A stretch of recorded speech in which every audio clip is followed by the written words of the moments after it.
Hello good morning student. कैसे हैं आप लोग?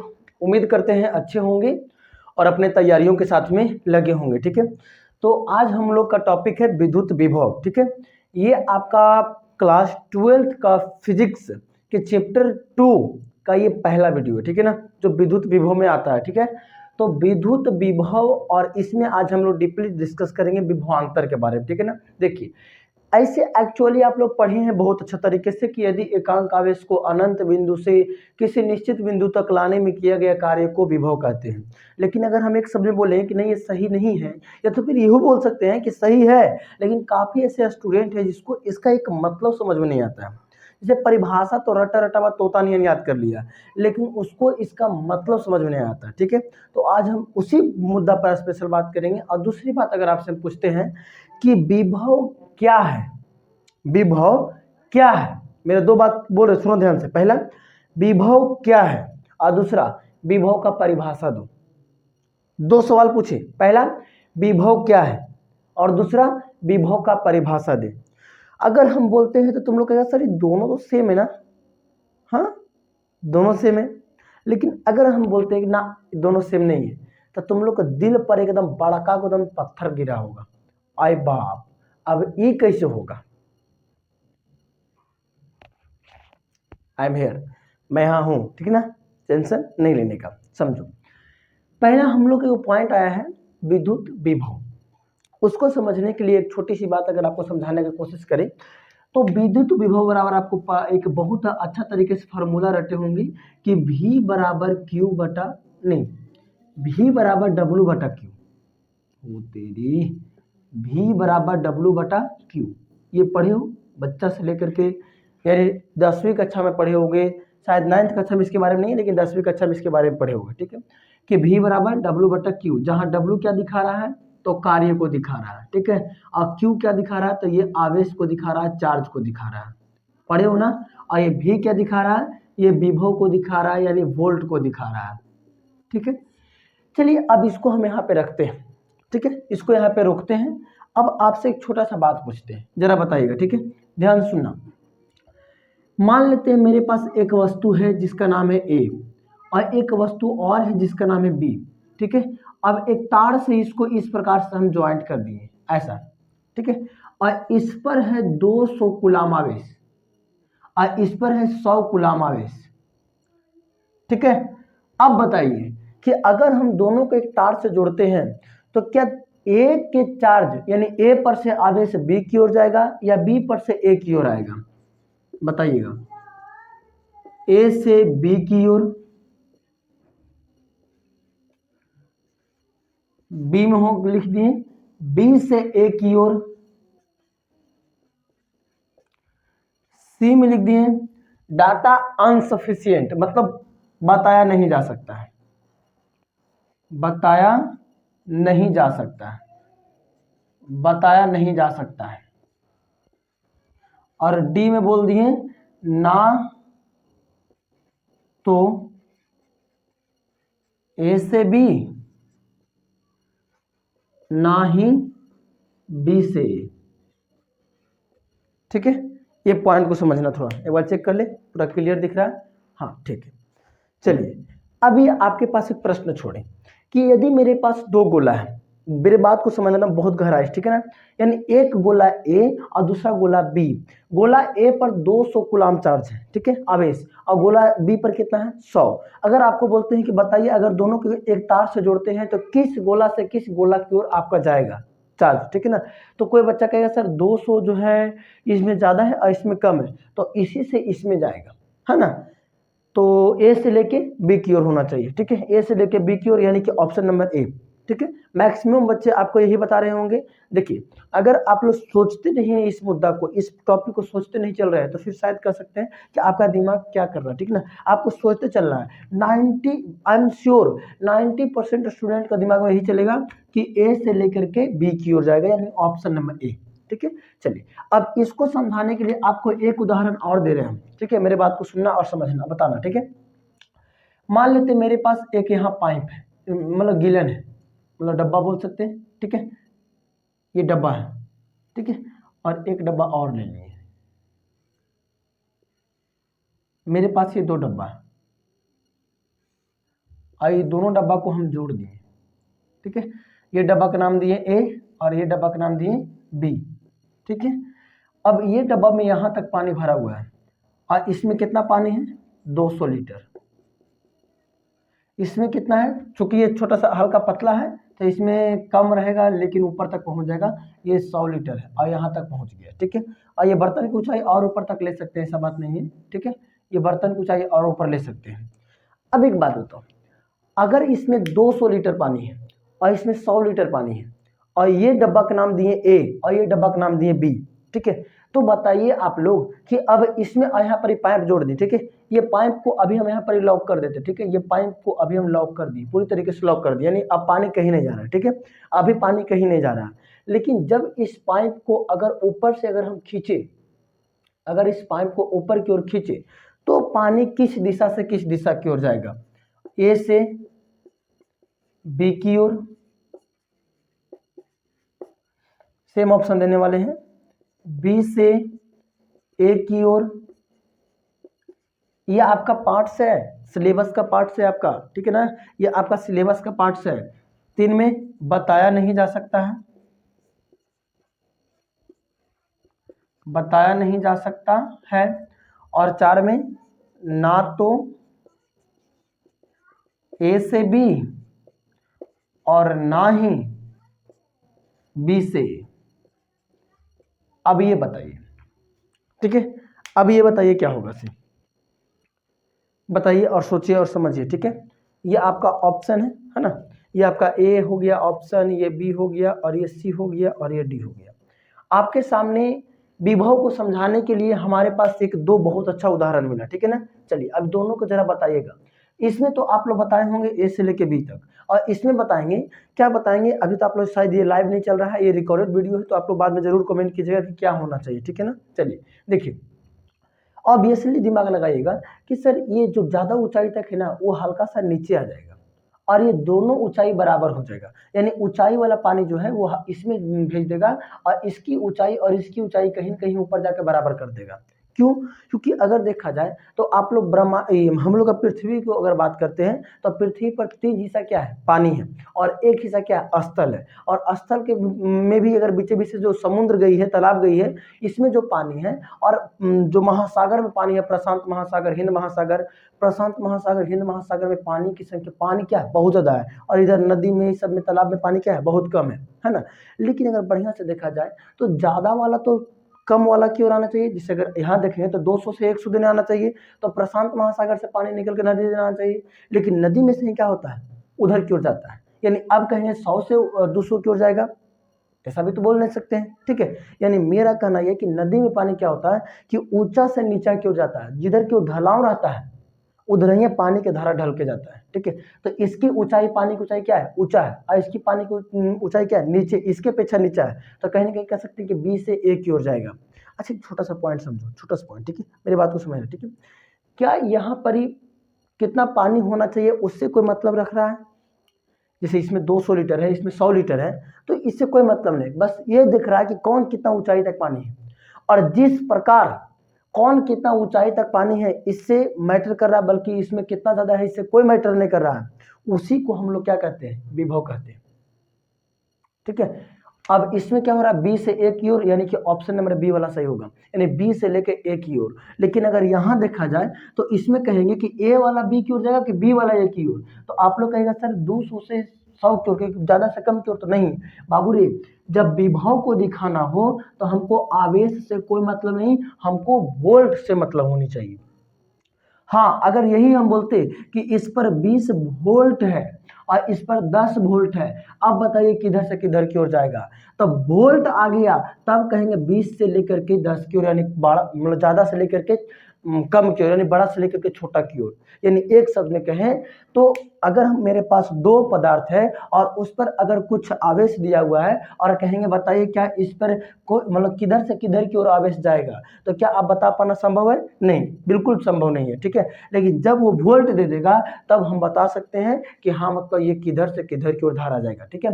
तो पहले से जो कुलाम कुलाम दिए थे, वोल्ट नहीं था, तो उसमें आपका आंसर तब बताया नहीं जा सकता, क्योंकि वोल्ट वोल्ट रहने पर ऐसा हो सकता है, ठीक है। कई ऐसे स्टूडेंट को जिसको दिमाग में शायद चला होगा तो बात अच्छा है, वो अच्छे इंटेलिजेंट स्टूडेंट है, ठीक है ना। और जिसको नहीं पता था वो अभी पता चला होगा, ठीक है ना। चलिए, तो यही बात पर वीडियो को लाइक करो और चैनल को सब्सक्राइब कर लो। आगे के टॉपिक हम लोग देखेंगे, ठीक है ना। अभी जस्ट देखने जा रहे हैं। अगर ये पूरा टॉपिक क्लियर हो गया तो आगे समझते हैं, ठीक है।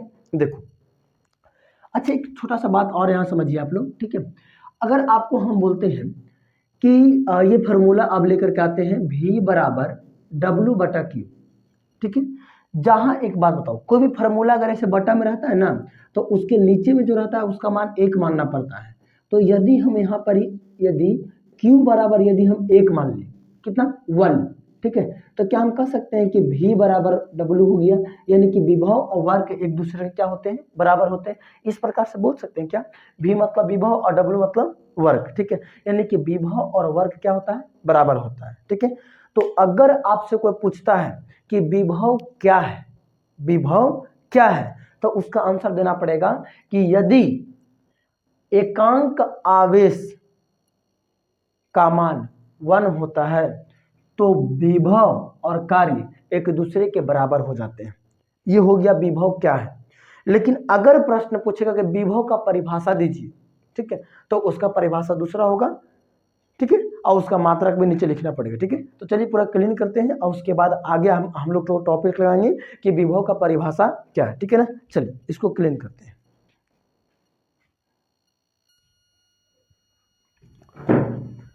हाँ तो बच्चों चलिए अब हम लोग देखते हैं विभव की परिभाषा, ठीक है। चलिए पहले तो परिभाषा लिखने से पहले आपको एक छोटा सा बात आपको बता दें, ठीक है ना। अभी बताए थे जैसे हम, ठीक है, एक बार प्रश्न पूछा था, बोर्ड लेवल में ही पूछा गया था ये प्रश्न, ठीक है। जैसे देखिए प्रश्न ये था कि यदि किसी पदार्थ पर आवेश का मान 1 हो, यदि किसी पदार्थ पर आवेश का मान 1 हो तो उसमें कार्य किसके बराबर हो जाता है, ठीक है। देखिए क्या बोल रहे हैं, समझ में आ रहा है आप लोग को कि यदि किसी पदार्थ पर आवेश का मान कितना हो जाएगा, शून्य नहीं 1 हो जाना चाहिए। तो जब वो आवेश का मान 1 हो जाएगा तो कार्य किसके बराबर हो जाता है, तो जब ये हो गया 1 और 1 नीचे छुपल भी रहता है तो ये किसके बराबर हो गया, वोल्ट के बराबर, यानी विभव के बराबर हो गया, ठीक है। और ये प्रश्न आपको ऑब्जेक्टिव में पूछा जा चुका है, ठीक है, कि यदि किसी पदार्थ पर आवेश का मान 1 हो जाता है तो बताइए वो उसमें कार्य जो है वो किसके बराबर हो जाता है, तो आपको जाकर के विभव के बराबर। अच्छा प्रश्न को घुमा रहे हैं, ठीक है, मेरी बात को सुनना ध्यान से। अगर हम बोलते हैं कि यदि किसी पदार्थ पर आवेश का मान 0 हो जाता है तो कार्य मतलब तो उसमें क्या परिवर्तन होगा, ठीक है, यानी उसमें विभव क्या होगा से बताना है। तो यदि आवेश को हम 0 बोल दें तो 0 से वर्ग को काटेंगे तो विभव बराबर क्या आ जाएगा, विभव बराबर 0 आ जाएगा, ठीक है। यानी प्रश्न को ऐसे भी पूछ सकता है कि यदि किसी पदार्थ पर आवेश का मान 0 हो तो उसमें विभव किसके बराबर होगा, यानी विभव कितना होगा, डायरेक्टली ये पूछ सकते हैं, ठीक है। तो वो आपका हो गया जाकर के 0 के बराबर होगा, ठीक है। अब चलिए परिभाषा देखते हैं, परिभाषा क्या होता है इसे समझो। देखो बाबू, परिभाषा रट्टा नहीं मारना, ठीक है, परिभाषा एक बार लिख देते हैं, ठीक है, कि एकांक आवेश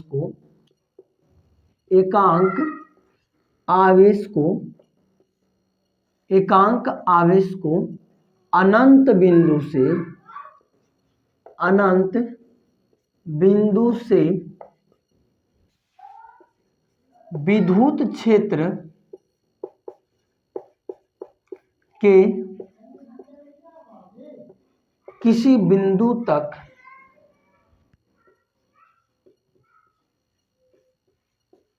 लाने में किया गया कार्य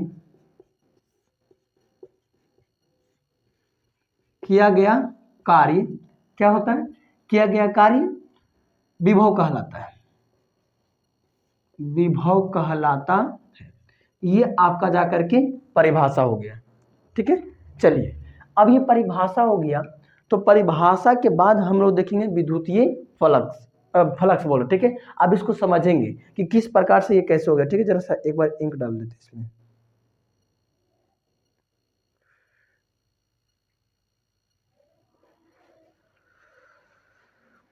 या खुदा,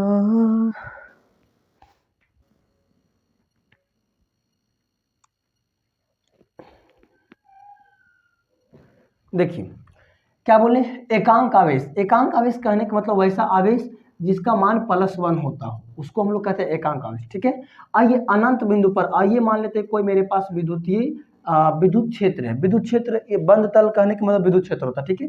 तो ये मेरे पास विद्युत क्षेत्र है और इसमें +q आवेश है, ठीक है। और अनंत बिंदु, देखो विद्युत क्षेत्र में ही अगर कहीं कोई बिंदु दिए, जैसे यहाँ दे दिए चाहे कहीं दे दिए, ठीक है, तो इसका मतलब होता है कि वो बिंदु निश्चित है, ठीक है। लेकिन जब ये बंद तल के बाहर कहीं भी है तो उसको कहेंगे अनंत बिंदु, ठीक है। तो जब एकांक आवेश अनंत बिंदु, मान लेते हैं अनंत बिंदु यहाँ, ठीक है, कहीं भी अनंत बिंदु हो सकता है। अनंत बिंदु से विद्युत क्षेत्र के किसी बिंदु तक, मान लेते विद्युत क्षेत्र के यहाँ इसको लाने में हम कर रहे हैं, ठीक है। यहाँ हो गया अनंत बिंदु, ये सूत्र लाट हो गया, ठीक है। बिंदु तक लाने में किया गया कार्य, ठीक है, ये P मान लीजिए, ठीक है। और इसके बीच में यानी यहाँ से आवेश को लेकर के आ रहे हैं, तो आवेश को लाने में जो हम लोग को कार्य किया जा रहा है हमारे शरीर से, वही क्या कहलाता है, विभव कहलाता है, ठीक है ना। आप इस प्रकार से चित्र बना सकते हैं, बिल्कुल बना सकते हैं, टेंशन नहीं लेना, बना सकते हैं, ठीक है ना। चलिए, अगर इसका मात्रक आपसे पूछते हैं तो इसका मात्रक होता है वोल्ट। किसका मात्रक है ना, किसका मात्रक बोल रहे हैं, तो आपका विभव का मात्रक होता है वोल्ट। क्या होता है, वोल्ट, ठीक ना। चलिए अब एक बात आप लोग को बताते हैं, एक VVI क्वेश्चन बताते हैं जो कि आपका एकदम कंफर्म पूछने का चांस है। और प्रश्न कई बार हम देख चुके हैं, प्रश्न रहता है कि 1 वोल्ट को परिभाषित करिए, या फिर 1 वोल्ट क्या है, यानी कि 1 वोल्ट क्या है, ये प्रश्न पूछता है। 1 वोल्ट क्या है, ठीक है। 1 वोल्ट क्या होता है, पहले बात को आपको बता दें, विभव का परिभाषा क्या होता है, तो वोल्ट, ठीक है। अगला क्वेश्चन कि 1 वोल्ट क्या है, 1 वोल्ट क्या है, ठीक है। चलिए, अच्छा एक बात बताइए, ये तो आपका ऊपर का हो गया, इतना आपको कर लेना है। वहाँ पे देखो एग्जामिनर मैंने क्या करता, जो वहाँ पे एग्जाम देने जाइएगा, ठीक है, जो आपका कॉपी चेक करता है ना, उसको चित्र बहुत पसंद होता है, ठीक है। एकदम पूरा खूब एकदम फूल माला दिखाइए, लाल पियर हरियर ब्लू खूब दिखाइए। कोई भी आप परिभाषा लिखिए, अगर उससे रिलेटेड अगर जरा मरा भी आपके दिमाग में कोई चित्र चल रहा है, तुरंत उसके नीचे बना दीजिए। जैसे मान लेते अगर आ गया विद्युत विभव क्या है, तो आप इसको लिख करके ये बिल्कुल बना सकते हैं, टेंशन नहीं लेना, बना सकते, ठीक है। और नीचे लिखेंगे मात्रक वोल्ट, ठीक ना, आपका V बराबर W/Q, आपका काम बन गया, ठीक है ना। चलिए अगला मेरे पास है 1 वोल्ट का परिभाषा दो, ठीक है। अच्छा एक बात बताइए, फॉर्मूला क्या था, W नहीं, V बराबर W/Q, यही था ना, अरे यही था ना बउआ। यदि इसमें W का मान भी हम 1 रख लें, 1 जूल, ठीक है, और आवेश का मान भी हम लोग अगर 1 कूलाम रख लें, ठीक है, 1 कूलाम, तो क्या हम कह सकते हैं V बराबर 1/1, और ऊपर वाले में जूल और नीचे वाले में कूलाम, ठीक है। और 1/1 किसके बराबर होता है, 1/1 कुछ नहीं, यानी कि 1 रह जाएगा, ठीक है। यानी इसको अगर कैलकुलेट कीजिएगा बढ़िया से, तो V बराबर बस खाली 1 जूल, और नीचे कूलाम में अगर ऊपर कूलाम लेकर जाइएगा तो पावर में -1 हो जाएगा, ठीक है ना, ठीक है।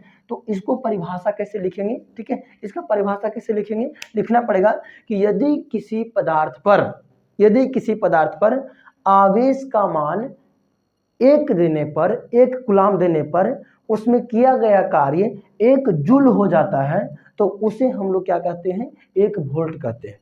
बात क्लियर हो रहा है, ठीक है, कि यदि किसी पदार्थ पर 1 कूलाम आवेश देने पर तथा उसमें कार्य कितना करना है, 1 जूल कार्य करने पर, उस पदार्थ को क्या कहते हैं, उस पदार्थ में उत्पन्न वोल्ट को 1 वोल्ट कहते हैं, ठीक है ना। चलिए, तो ये आपका टॉपिक क्लियर हो गया, ठीक है। अगला हम लोग देखेंगे एक बहुत ही इंपॉर्टेंट आपका विभवांतर को देख लेते हैं, ठीक है ना। बहुत इंपॉर्टेंट क्या, अब एक विभवांतर टॉपिक को देखते हैं, विभवांतर क्या होता है, ठीक है ना। चलिए रेडी है, तो विभवांतर को देख लेते हैं।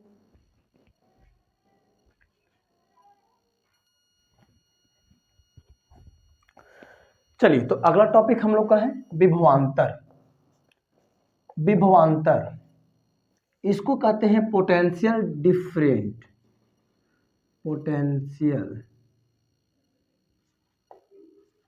अगर हल्का फुल्का स्पेलिंग कुछ अगर हो रहा होगा मिस्टेक तो आप लोग क्षमा चाहते हैं, ठीक है ना।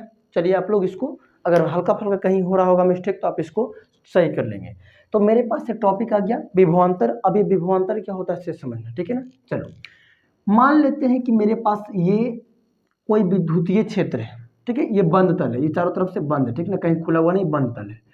अब इसी में कोई भी बिंदु यहाँ है, एक बिंदु यहाँ है, और अगर मान लेते हैं कि इस बिंदु के विभव कुछ अलग है, इसका विभव कुछ है, मान लेते हैं यहाँ पर बिंदु ए है और यहाँ पर बिंदु बी है, और इस बिंदु का विभव कुछ अलग है और इस बिंदु का विभव कुछ अलग है, तो ये दो बिंदुओं के बीच, यानी कि दो बिंदुओं के बीच उत्पन्न विभव के अंतर को ही क्या कहते हैं, विभवांतर कहते हैं, ठीक है ना। यानी अगर इसका परिभाषा दें तो कोई बंद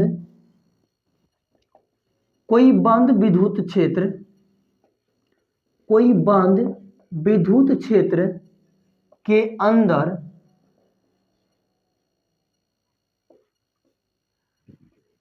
उपस्थित दो निश्चित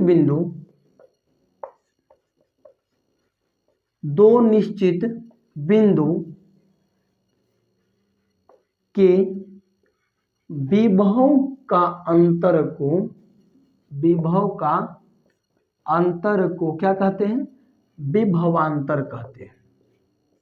बात समझ में आ रही है, ठीक है। देखिए, अगर कोई बच्चा ऐसे याद करके रखे हुए हैं कि दो निश्चित बिंदुओं के बीच यदि एकांक आवेश को एक निश्चित बिंदु से किसी दूसरे निश्चित बिंदु तक लाने में किए गए कार्य को विभवांतर कहते हैं, तो वो भी बउआ आपका सही है, ठीक है ना। और ये भी परिभाषा क्या है, सही, ठीक है। चलिए, तो मान लेते हैं यहाँ पे कोई कुछ लिखे, बात को समझना। देखो, कोई बंद विद्युत क्षेत्र, तो ये बंद विद्युत क्षेत्र हो गया कि अंदर उपस्थित दो निश्चित बिंदु, एक निश्चित बिंदु क्या है ए और वो बिंदु क्या है बी, के बीच विभव के अंतर को, तो मान लेते हैं कि इसके पास उत्पन्न हुआ भी ए और इसके पास उत्पन्न हो गया भी बी, विभव उत्पन्न होता तो भी लगाना पड़ेगा, और इसके बीच के अंतर को क्या कहते हैं, विभवांतर कहते हैं। अब बराबर में आपको वही लिखना पड़ेगा W/Q, ठीक है ना।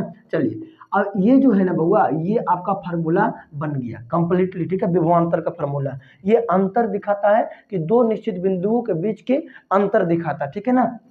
चलिए, अगर इसका मात्रक आपसे पूछेंगे कि इसका मात्रक क्या होता है, तो इसका मात्रक भी होता है आपको जाकर के वोल्ट होता है। क्या होता है, इसका मात्रक भी आपको जाकर के वोल्ट होता है। ये बात आप लोग को ध्यान रखना, ठीक है ना। चलिए, ये बात आप लोग को क्लियर हो गया होगा, ठीक है ना।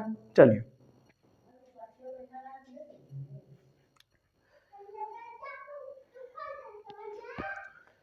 एक नोट पॉइंट लिखेंगे, ठीक है। नोट पॉइंट क्या है, किसी परिपथ में विभवांतर उत्पन्न होने पर ही धारा उत्पन्न होता है, यानी धारा जाता है, लिख सकते हैं डायरेक्टली, ठीक है। यानी इसका कहना है कि मेरे पास अगर कोई भी वायर है, कोई भी तार है, ठीक है ना, कोई भी तार, जैसे मान लेते कि ये माइक वाला तार ये है ना, कोई भी तार हो, ठीक है ना, कोई भी तार, तो उसमें जब तक विभवांतर नहीं होगा तब तक उससे विद्युत धारा का प्रवाह नहीं होगा, ठीक है ना। तो ये आपको याद रखना है कि यदि किसी चालक तार से अगर हमको विद्युत धारा का प्रवाह करवाना है तो उसमें क्या होना जरूरी है, तो विभवांतर की होनी बहुत जरूरी है। आया समझ में। चलिए, ठीक है, आगे देखते पॉइंट को।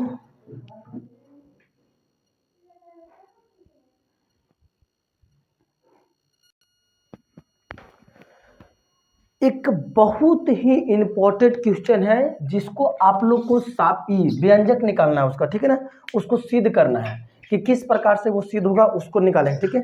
और क्वेश्चन है कि बिंदु आवेश के कारण विद्युत विभव का गणना करें, ठीक है। चलिए, बिंदु आवेश के कारण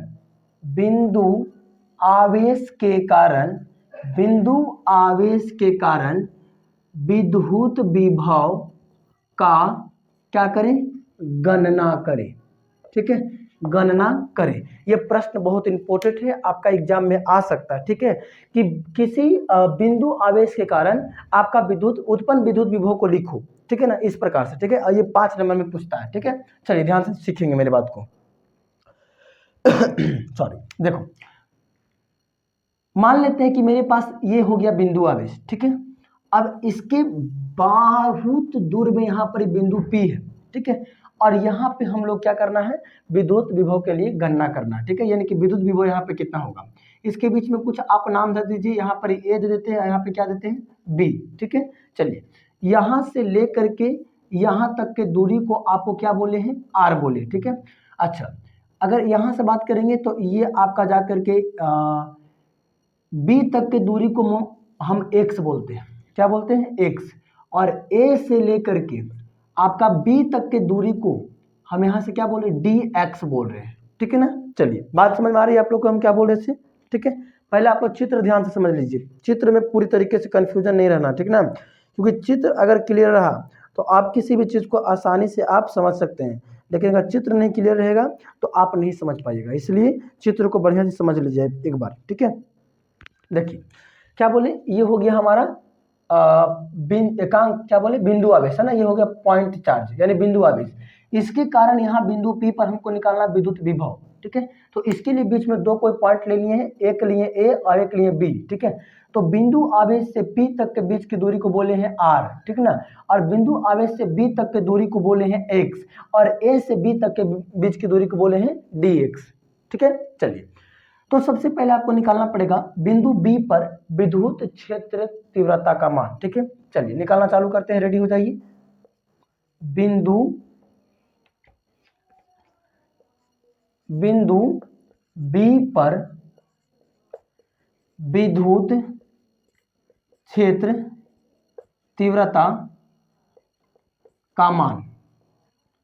अच्छा एक बात बताइए, विद्युत क्षेत्र तीव्रता का मान यानी कि E बराबर बोलेंगे तो विद्युत क्षेत्र का तीव्रता क्या होता है 1/4 पाई एप्सिलॉन का नोट, और Q यानी कि आवेश, तो इस पर प्लस Q देंगे, ठीक है, Q/r²। तो बिंदु B पर निकाले हैं तो यहाँ से लेकर के यहाँ तक के बीच की दूरी क्या माने, देखो तो x, तो r² मतलब बोलेंगे क्या x का स्क्वायर, ठीक है, x का स्क्वायर। चलिए अब यहाँ पे कहेंगे कि मेरे पास बिंदु B से आ रहे हैं कहाँ A तक, यानी बोलेंगे आवेश को, अगला स्थिति में बोलेंगे, पहली स्थिति थी, ठीक है। चलिए दूसरी स्थिति में बोलेंगे आवेश को बिंदु कहां से B से A तक लाने में किया गया कार्य, लाने में लगा कार्य। तो कार्य बराबर फॉर्मूला होता है, क्या होता है बल गुने विस्थापन, क्या होता है बल गुने विस्थापन। कार्य बराबर फॉर्मूला ये आपका बेसिक सा 11th क्लास का है, ठीक है ना, बल गुने विस्थापन। तो बल मेरे पास यहाँ E बोलेंगे, अब विस्थापन यानी इसके बीच की दूरी, तो कहाँ से कहाँ B से लेकर के A तक, B से लेकर A तक के बीच की दूरी कितना बोले हैं DX, तो यहाँ बोल देते हैं DX, ठीक है। चलिए और E का मान यहाँ से पुट करेंगे 1/4 पाई एप्सिलॉन का नोट, और आपका क्या है Q/x का स्क्वायर, और ये गुना में क्या हो गया DX। बात क्लियर यहाँ दिख रहा है, एक बार चेक कर लेते पहले, उसके बाद आगे बढ़ते, ठीक है ना। हाँ क्लियर दिख रहा है, ठीक है ना। चलिए तो ये आपका हो गया, यहाँ तक बात कुछ समझ में आ रही है आप लोग को, यहाँ तक किन्हीं बच्चों को कोई दिक्कत है तो पहले बताएंगे, ठीक है। सबसे पहले आपको क्या बताएं कि बिंदु B पर आपको विद्युत क्षेत्र तीव्रता का मान निकालना, तो फार्मूला खाली धर दीजिए और इसके बीच की दूरी का स्क्वायर कर दीजिए, ठीक है। दूसरी स्थिति में बोले कि B से लेकर के A तक आना है तो उसका फार्मूला होता है बल गुने विस्थापन, और बल जो है वो विद्युत क्षेत्र की तीव्रता को रखेंगे, ठीक है ना। चलिए अब विस्थापन ने B से लेकर के A तक के बीच की दूरी को ही विस्थापन कहेंगे, जो कि DX माने हैं, तो ये हो गया मेरे पास DX। लेकिन उल्टा आ रहे हैं, B से लेके A तक आ रहे हैं, तो B से A तक आ रहा है इसीलिए इसको आगे माइनस लगाना है। बात समझ में आ रहा है, माइनस लगाना पड़ेगा, ठीक है ना। चलिए माइनस क्यों लगाए, क्योंकि उल्टा आ रहा है, B से लेके A तक आ रहा है इसलिए माइनस लगाए, अगर A से B देने जाते तो प्लस लगाना होता, ठीक है ना। चलिए अब कहेंगे बिंदु P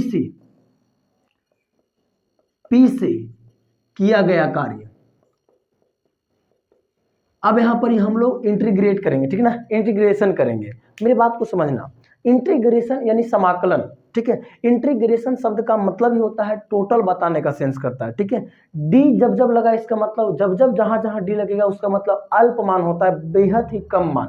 लेकिन जब जब इंटीग्रेशन लगेगा इसका मतलब होता है टोटल मान, ठीक है। तो पहले हम लोग इतना सुख का मान निकालें और उसके बाद अब इतना सुख का मान को ही हम लोग क्या करेंगे इंटीग्रेट कर देंगे। और जब इंटीग्रेट करेंगे, इंटीग्रेट करने का मतलब होता है कि इंटीग्रेशन करेंगे यानी कि समाकलन करेंगे, तो क्या टोटल मान नहीं निकल जाएगा, ठीक है। तो ये किसके बराबर फॉर्मूला था, यानी कार्य यानी कि डी बराबर डब्ल्यू बराबर था, है ना। तो हम यहाँ पर इंटीग्रेट करेंगे, इंटीग्रेट ऑफ डी, ठीक है ना। तो यहाँ से इंटीग्रेट निकालेंगे। एक बात बताइए, अभी थोड़ा देर पहले हम लोग टॉपिक पढ़ाए थे, उससे बोले थे कि कार्य और भी यानी कि डब्ल्यू और भी एक दूसरे से बराबर होता है, बताए थे ना। तो अगर हम इधर से भी बराबर निकालेंगे तो इसके डब्ल्यू का मान हो क्या, डब्ल्यू का मान टोटल ये सब डब्ल्यू का मान है, तो इंटीग्रेशन में आ जाएगा 1/4 पाई एप्सिलॉन का नोट क्यू, क्या है जी, क्यू अपॉन एक्स स्क्वायर और हो गया डी एक्स, यही है ना। चलिए, इंटीग्रेशन का एक रूल है, एक नियम है, जब पहले समझ लीजिए। इंटीग्रेशन का रूल नियम क्या है कि जिसके साथ में डी लगा हुआ है केवल ओकरे अंदर रहने के अलावा है, बाकी सबको बाहर निकल जाओ, ठीक है। जिसके साथ में डी लगा हुआ है, तो डी किसके साथ में, देखो तू, केवल एक्स के साथ में, तो जहां जहां एक्स है उसको रखो, बाकी सबको बाहर करो। तो यहाँ निकालेंगे v बराबर माइनस का 1/4 पाई एप्सिलॉन का नोट, ये क्यों कह रहा है कि सुन ना, हम तोरे साथ हैं, हमरो रहे दे, बोला गया कि तुमको पीट के भगाए, तो क्यू को भी बाहर निकालना पड़ेगा। क्यों निकालना पड़ेगा पता है, क्योंकि आपका ये केवल डी के साथ में बात कर रहा है, इसलिए, ठीक है ना। चलिए, अब अंदर में क्या रह जाएगा, 1/x स्क्वायर और यहाँ कहेंगे dx, ठीक है ना। चलिए, अच्छा ये बताइए कहाँ से कहाँ चल रहे हैं हम लोग, तो ये अनंत से चल रहे हैं, अनंत से अपर लिमिट अनंत, और पहुंचे कहाँ तक, आर तक। आर यानी यहाँ से लेके यहाँ तक को आर बोले, सब में लगा दीजिएगा। इसको लोअर लिमिट बोलेंगे अनंत से और अपर लिमिट आर तक, लोअर लिमिट अनंत से और अपर लिमिट कहाँ तक, आर तक, ठीक है ना। चलिए, अब एक मेरी बात को समझेंगे ध्यान से, v बराबर माइनस का 1/4 पाई एप्सिलॉन का नोट और ये q हो गया। अच्छा, एक बढ़िया से ध्यान दीजिए, ये इन्फिनाइट से अनंत से लेके आर तक, ठीक है। अच्छा, x का पावर नीचे में 2 है, अगर ऊपर लेके जाएंगे तो क्या बोल सकते हैं, x के पावर -2 और dx बोल सकते हैं, क्या बोल सकते हैं ना। चलिए, अब यहाँ पर एक इंटीग्रेशन का फार्मूला देता है आप लोग का। इंटीग्रेशन का फार्मूला ये है कि यदि x की पावर n हो, x की पावर n, तो जब इंटीग्रेशन करिएगा तो x के पावर n+1 और बटा में भी n+1, ये फार्मूला होता है इसका, ठीक है। इंटीग्रेशन का ये मैथ का क्लास आप लोग कहिएगा तो यूट्यूब पर मैथ का 12th क्लास का मैथ का चैप्टर आपको चालू कर दिया जाएगा, टेंशन नहीं लीजिए, ठीक है ना। लेकिन आप लोग कमेंट कीजिएगा तब, पहले यहाँ पर देख लीजिए। तो अगर हम इसको निकालेंगे तो माइनस का 1/4 पाई एप्सिलॉन का नोट और क्यू, अगर यहाँ से तोड़ेंगे, मेरे बात को समझना, अब लिमिट खत्म हो गया, ठीक है ना, लिमिट नहीं बोला, ये इंटीग्रेशन खत्म हो गया। तो x के फार्मूला के अनुसार बोल रहा है कि n+1, तो -2 के अगर हम यहाँ से हटाते हैं तो -2 और प्लस में क्या बोलेंगे 1, और बटा में भी लिखा जाएगा -2 प्लस का 1, ठीक है। नीचे से लेंगे इन्फिनाइट और ऊपर लेंगे कहाँ तक, आर तक, ठीक है ना। चलिए, एक बार नोट कर लीजिए आप लोग, इसके आगे चलेंगे। एक काम कीजिए आप लोग, स्क्रीनशॉट मार लीजिए, ठीक है ना। इसके आगे चलेंगे, इसको हटा के आगे चलते हैं, ठीक है ना। चलिए, इसको हटाते हैं और इसके आगे लेके चलते हैं आप लोग को, इसको आगे लेकर के चलते हैं।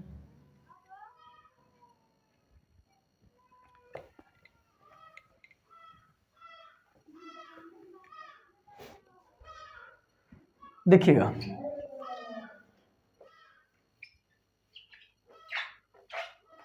देखिएगा क्या है, v बराबर माइनस का 1/4 पाई एप्सिलॉन नोट।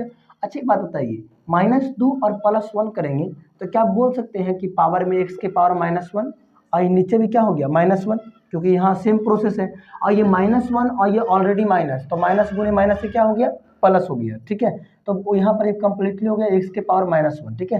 तो जब x की पावर -1 है और इसके नीचे कुछ नहीं तो एक छुपा हुआ है, और इसको अगर हम पलट दें यानी 1/x कर दे तो पावर अपने आप प्लस हो गया, अब पावर छुपल भी रहेगा, ठीक है ना। अब इन्फिनाइट उठा लीजिए, लोअर लिमिट कितना, अनंत, और अपर लिमिट r, ठीक है। चलिए, लिमिट को पुट करने के लिए आप लोगों को फार्मूला याद रखिएगा कि पहले लोअर लिमिट और में से घटा देंगे अपर लिमिट को, ठीक है। Lower limit minus upper limit, इस बात को याद रखिएगा, ठीक है ना। चलिए, तो यहाँ से निकालेंगे तो हो जाएगा v बराबर 1/4 पाई एप्सिलॉन का नोट, यहाँ से लिमिट पुट कीजिए, तो पहले पुट कीजिएगा अपर लिमिट, ठीक है ना, अपर लिमिट, तो x की जगह पर r रख दीजिए तो 1/r, और यहाँ से करेंगे 1/, माइनस होना देना पड़ता, क्यों कि upper limit minus lower limit होता है, ठीक है ना। चलिए, अब यहाँ से एक छोटा सा पॉइंट लिखना कि इन्फिनाइट का मान नगण्य हो तो, नग्न समझते हो, यानी कि इसका इन्फिनाइट का मान दम नहीं के बराबर, शून्य के बराबर हो तो भी बराबर फाइनली आ जाएगा। अच्छा क्यू भी साथ में था ना, देखो क्यू भी साथ में था, हम लोग क्यू को छोड़ दिए, ठीक है। तो भी बराबर आ जाएगा 1/4 पाई एप्सिलॉन का नोट, और यहाँ से जब ये नग्न हो गया तो ये क्या लिखा जाएगा Q/R, ठीक है ना। और यही आपको जा करके बिंदु आवेश के कारण विद्युत विभव पर क्या है गणना करना, ठीक है। अगर नहीं समझ में आया है तो इसको 2 बार 3 बार पीछे घूम घूम के फिर से देखिए, ठीक है ना, तो पूरा क्लियरली समझ में आ जाएगा, ठीक है। चलिए तो आज की क्लास को हम यहीं तक रखते हैं।